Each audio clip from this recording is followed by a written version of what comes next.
Hello दोस्तों, कैसे हैं आप सभी। आशा करती हूँ अच्छे होंगे और अपनी पढ़ाई को और भी बेहतर कर रहे होंगे। तो चलिए, आपकी पढ़ाई को और भी बेहतर बनाने के लिए आज हम लेके आए हैं डॉक्टर नगेंद्र के कथनों को। तो आज हम देखेंगे डॉक्टर नगेंद्र के कौन कौन से महत्वपूर्ण कथन हैं जो कि परीक्षा में पूछे भी जाते हैं। तो अगर आप मेरे चैनल पे फर्स्ट टाइम आए हैं तो चैनल को जो है लाइक कीजिएगा, सब्सक्राइब कीजिएगा और शेयर भी कीजिएगा। अगर वीडियो पसंद आती है तो कमेंट में अपने सुझाव हम तक ज़रूर पहुंचाइएगा। क्लास की शुरुआत करते हैं पहले कथन के साथ। पहला कथन है आपके सामने, छायावाद के बाद और प्रगतिवाद के पूर्व की कविता वैयक्तिक कविता है। ये कथन जो है किसका है? तो ये डॉक्टर नगेंद्र का कथन है छायावाद के विषय में। नगेंद्र कहते हैं कि छायावाद के बाद और प्रगतिवाद के पूर्व की कविता जो है वो वैयक्तिक कविता है। ये डॉक्टर नगेंद्र का कथन है।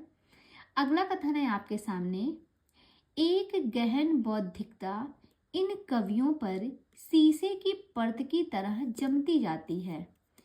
छायावाद के रंगीन कल्पना वैभव और सूक्ष्म तरल भावना और चिंतन के स्थान पर यहाँ ठोस बौद्धिक तत्व का बोझिलापन है।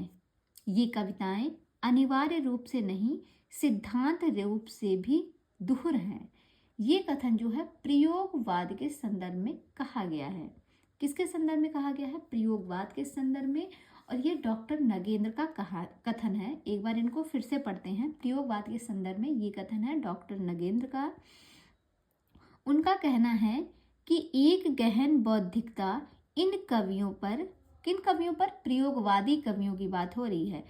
एक गहन बौद्धिकता इन प्रयोगवादी कवियों पर शीशे की परत की तरह जमती जाती है। जब हम प्रयोग करते हैं तो किस पे कर रहे हैं? शीशे की परत पर कर रहे हैं। जैसे होती है परत जो है एक के ऊपर जमती जाती है कि नहीं? जब हम प्रयोग करते हैं, पहला प्रयोग असफल हुआ, फिर दूसरा करेंगे, फिर तीसरा करेंगे, करते हैं कि नहीं? तो एक के ऊपर परत जमती जाती है। इस तरीके से आप थोड़ा सा इनको कनेक्ट करके याद रख सकते हैं। ये प्रयोगवादी कवियों के विषय में बात हो रही है। तो कहते हैं कि प्रयोगवादी कवियों पर शीशे की परत की तरह जमती जाती है। छायावाद के रंगीन कल्पना वैभव और सूक्ष्म तरल भावना और चिंतन के स्थान पर यहाँ ठोस बौद्धिक तत्व का बोझिलापन है। ये कविताएं अनिवार्य रूप से नहीं, सिद्धांत रूप से भी दुरूह हैं। ये प्रयोगवादी कवियों के विषय में बात हो रही है और कहा किसने है? डॉक्टर नगेंद्र ने कहा है। आगे हम देखेंगे, अगला कथन है, वैयक्तिक कविता छायावाद की अनुजा और प्रगतिवादी की अग्रजा है। वैयक्तिक कविता के विषय में अभी हमने क्या पढ़ा है कि छायावाद के बाद और प्रगतिवाद के पूर्व की जो कविताएं होती हैं उसको डॉक्टर नगेंद्र ने कहा है कि वो वैयक्तिक कविता है। और आगे अब कहते हैं कि वैयक्तिक कविता छायावाद की अनुजा और प्रगतिवाद की अग्रजा है। ये भी बहुत ही महत्वपूर्ण कथन है। किसका कथन है? डॉक्टर नगेंद्र का कथन है। अगला कथन है, भक्ति उनके लिए मनोवैज्ञानिक आवश्यकता थी। किनके लिए? रीतिकालीन कवियों के लिए। जो रीतिकालीन कवि थे उनके लिए जो भक्ति है वो एक मनोवैज्ञानिक आवश्यकता थी। ये डॉक्टर नगेंद्र का कथन है, इसको भी ध्यान रखिएगा। आगे देखते हैं, अगला कथन है हमारे सामने, भक्ति काल की वेगवती धारा को रीति पथ पर मोड़ने के लिए प्रभावशाली व्यक्तित्व की आवश्यकता थी। प्रतिभा से ये पुष्ट यह व्यक्तित्व केशव का था। ये केशवदास के विषय में बात हो रही है। क्या कह रहे हैं कि भक्ति काल की वेगवती धारा को रीति पथ पर मोड़ने के लिए प्रभावशाली व्यक्तित्व की आवश्यकता थी। और ये व्यक्तित्व किसके अंदर था? कहते हैं प्रतिभा से पुष्ट यह व्यक्तित्व किसके अंदर था? तो केशव के अंदर था। ये बात कौन कहता है? डॉक्टर नगेंद्र कहते हैं केशवदास के संदर्भ में।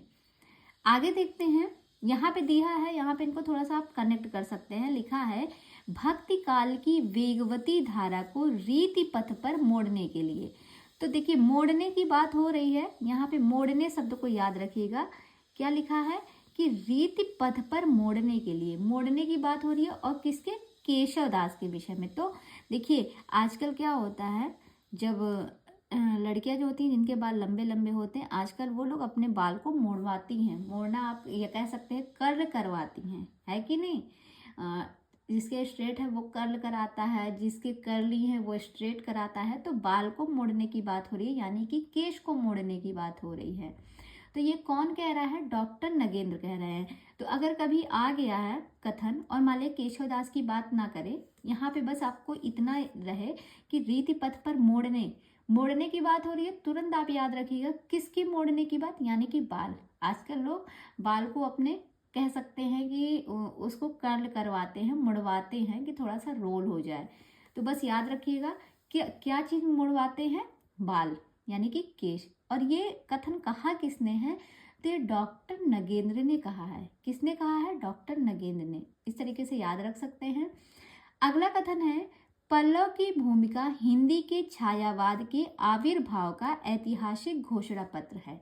ये पल्लव की जो है पल्लव की भूमिका के विषय में कहते हैं कि पल्लव की भूमिका जो है वो हिंदी के छायावाद के आविर्भाव का ऐतिहासिक घोषणा पत्र है। डॉक्टर नगेंद्र का कथन है। अब हम आगे देखेंगे, रस अपने व्यापक अर्थ में मानसिक अनुभूति ही है। रस जो है वो अपने व्यापक अर्थ में मानसिक अनुभूति ही है। डॉक्टर नगेंद्र का कथन है। इनका अगला कथन है, इन्होंने द्विवेदी युग को जागरण सुधार काल कहा है। तो ये भी प्रश्न आता है कि द्विवेदी युग को जागरण सुधार काल किसने कहा है? तो ये कहा है डॉक्टर नगेंद्र ने।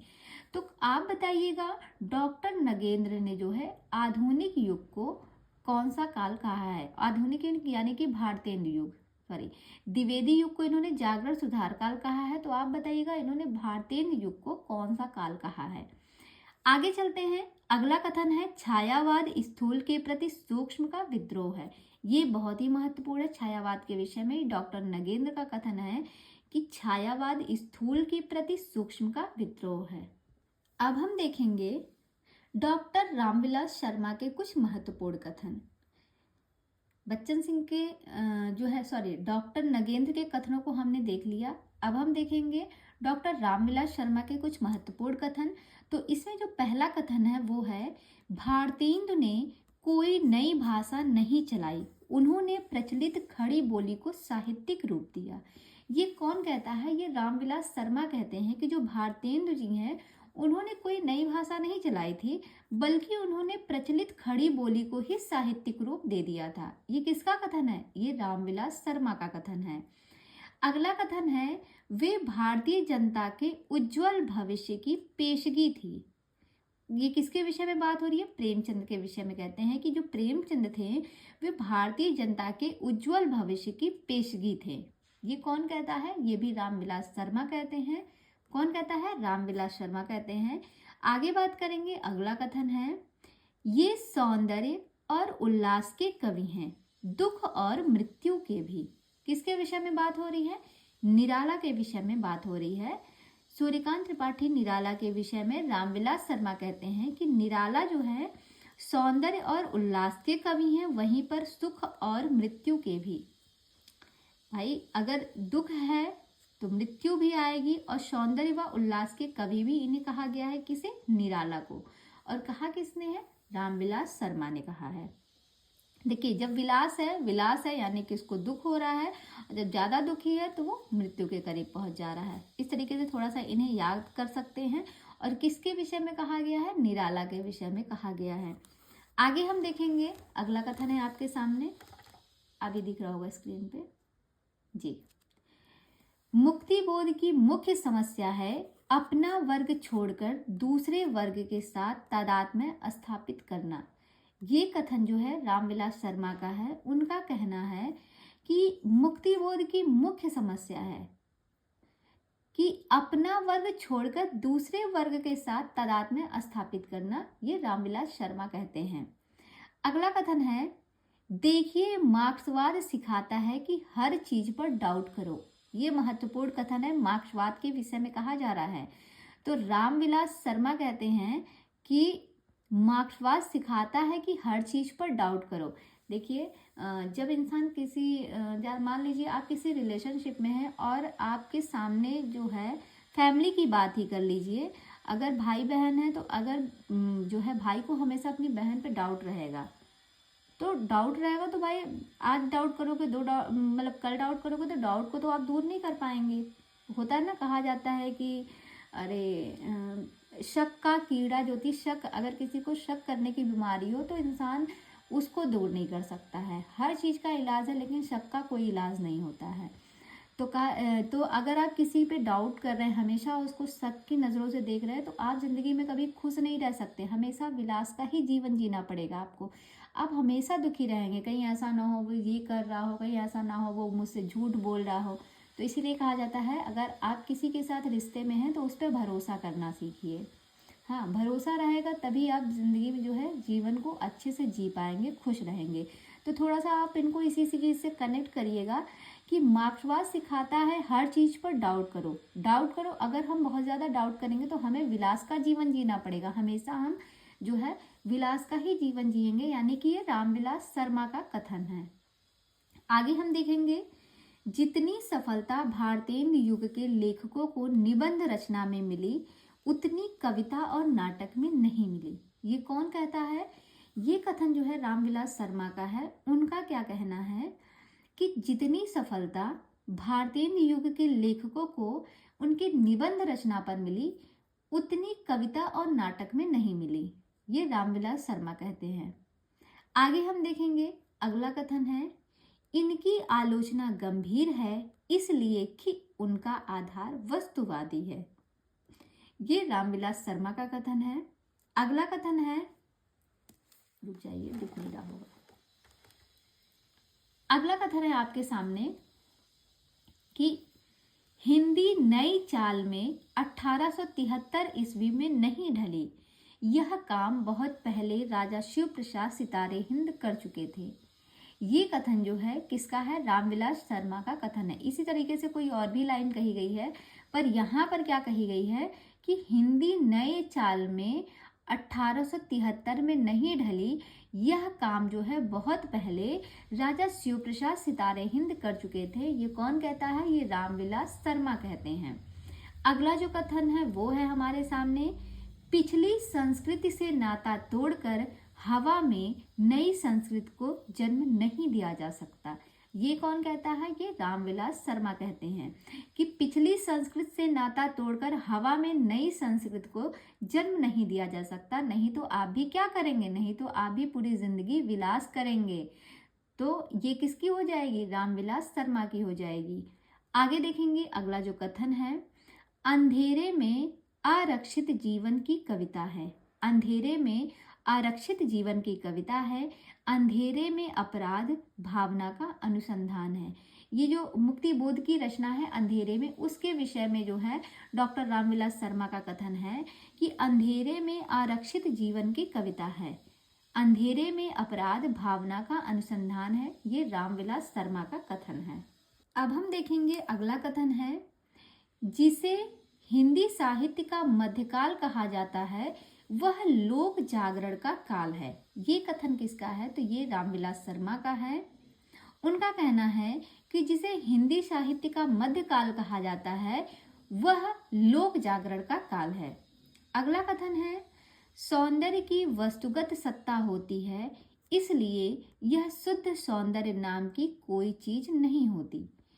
ये कथन भी रामविलास शर्मा का है। तो यहाँ पर हमने रामविलास शर्मा के कुछ महत्वपूर्ण कथनों को देखा। अब हम अज्ञे जी के कुछ महत्वपूर्ण कथनों पर चर्चा करेंगे। देख लेते हैं अज्ञे जी के भी कथनों को।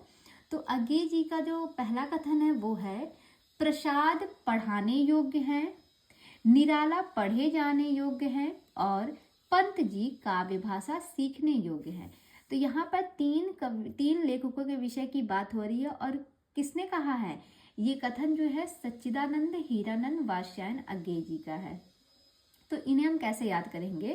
कहते हैं कि सच बात है, सच से सच्चिदानंद को याद रखिएगा कि सच बात है कि प्रसाद पढ़ाने योग्य हैं और निराला पढ़े जाने योग्य हैं, वहीं पर पंत जी काव्य भाषा लिखने योग्य हैं।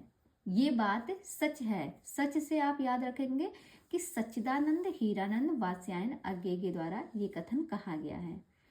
अगला कथन है शमशेर कवियों के कवि हैं।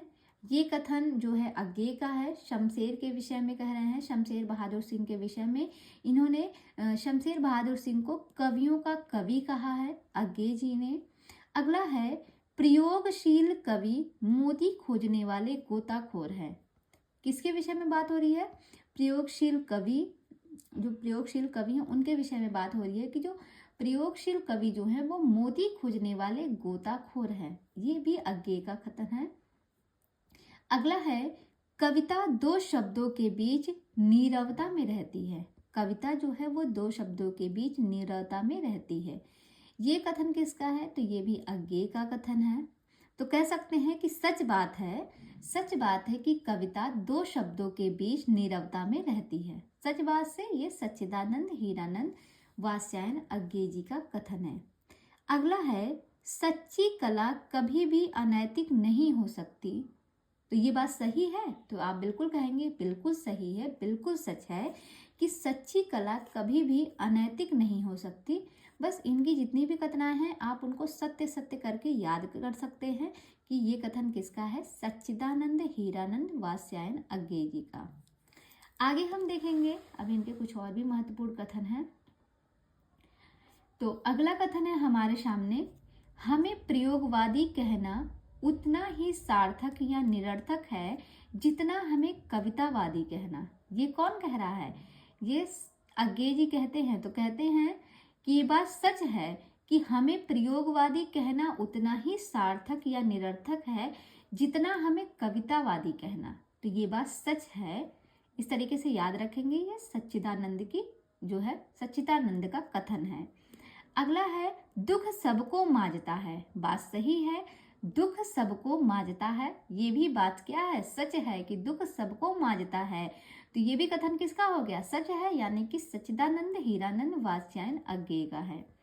अगला कथन है साहित्य की प्रेरणा करने वाली मूल शक्ति साहित्यकार की एक आंतरिक व्यवस्था है। ये कथन किसका है? तो ये भी कथन जो है सच्चिदानंद हीरानंद वात्स्यायन अज्ञेय जी का है। तो आज की क्लास को यहीं तक रखते हैं।